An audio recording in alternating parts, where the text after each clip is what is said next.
strong borders again. Immigration crackdown. U.S. President Trump's tough stance leaves many undocumented immigrants living in fear of deportation. Coming up, we look at the ramifications of Donald Trump's policy. Also ahead, another scandal in the French presidential campaign.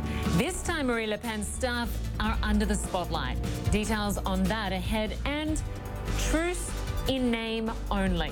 After hundreds of violations, the ceasefire in Ukraine is on shaky ground. An update on the situation there later this hour.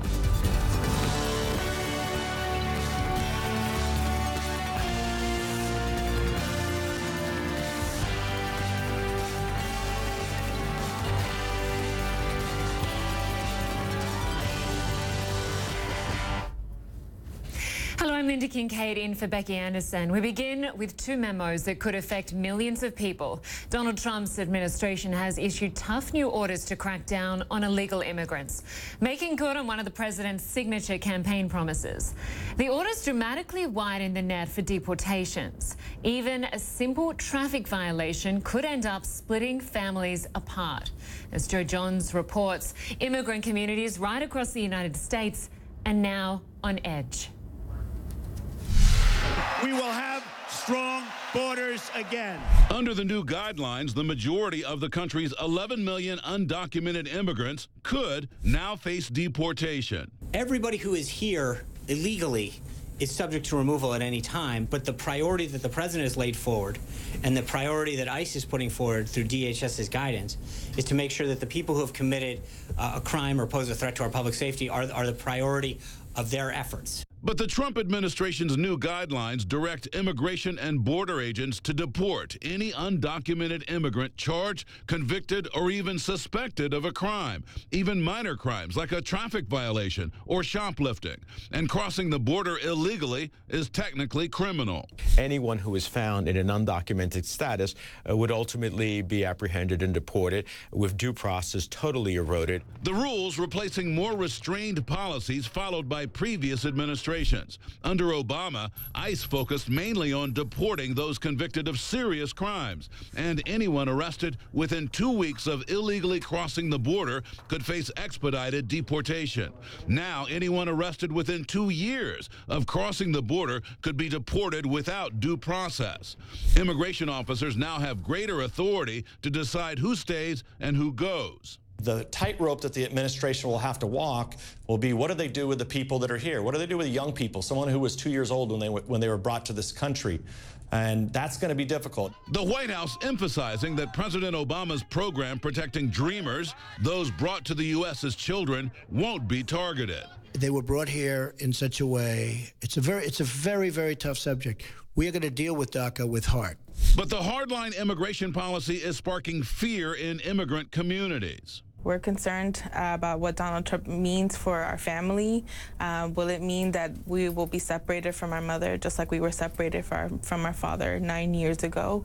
Meanwhile, President Trump caving to pressure, condemning rising anti-Semitism during a visit to the African American History Museum. The anti-Semitic threats targeting our Jewish community and community centers are horrible and are painful, and a very sad reminder of the work that still must be done to root out hate and prejudice and evil.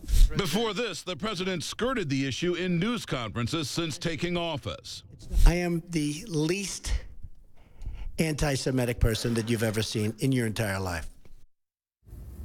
Well, let's take a closer look at the new orders on illegal immigration. We're joined by CNN legal analyst Paul Callan. He's a criminal defense attorney and a former prosecutor. Good to have you with us, Paul. Nice being with you, Lynda. Just before we get into the details of these memos, just talk to us about the legalities, the 11 million undocumented people in the United States. What makes someone an illegal immigrant? The U.S. has rather extensive sets of regulations as to who can enter and who cannot enter the country and remain. Now, people come in on visas.